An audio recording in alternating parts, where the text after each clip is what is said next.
Hi, it's Tom from Digital Foundry here. Now, Metal Gear Solid 5 The Phantom Pain is an amazing experience on PS4 and Xbox One.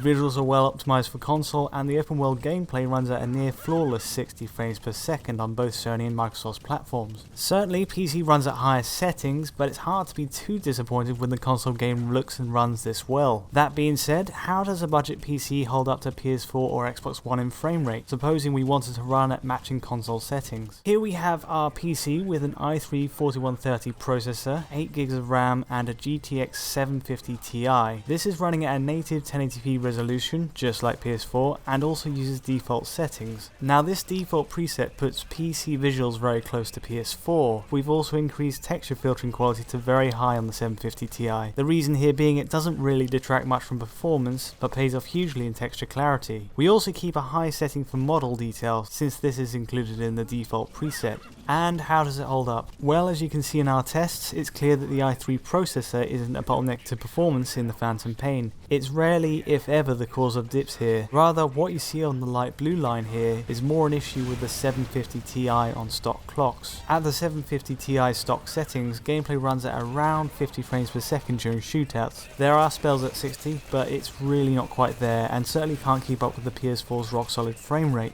But there is a workaround. To bring gameplay back up to 60 frames per second, we just need to overclock the 750 Ti's memory by 400 MHz. This gets us up to a 60 frames per second baseline and holds it very well, but to really get a solid lock on this number with a good overhead, we also push its core up by 200 MHz. As you can see, there's an immediate improvement in this overclock setup, and segments that once dipped below the 60 frames per second line now run smoothly. There are 1 frame dips on this overclocked 750 Ti, but it definitely holds its own.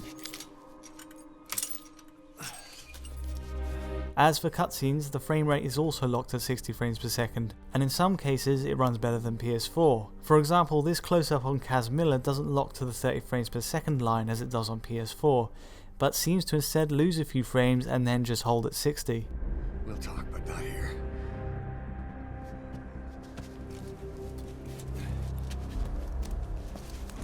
That being said, effects-heavy scenes in the prologue mission do cause problems on the GTX 750 Ti, even when overclocked. These are very rare cases in cutscenes where 60 frames per second can't be achieved, and just like PS4, we see a sharp lurch downward for about a split second.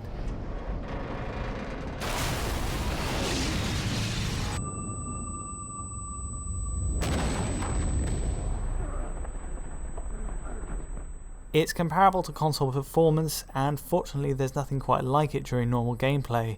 Just like PS4, the overclocked 750 Ti suffers here, but stays smooth pretty much everywhere else. Overall, this is a surprisingly cost-effective way to get console-grade performance on a budget PC. It does need an overclock to work, but PS4 settings are doable, and with extras in texture filtering and draw distance added for good measure, it's not a bad way to go. Anyway, let us know what you think in the comments. If you like this analysis, feel free to like and subscribe, and until next time, thanks for watching.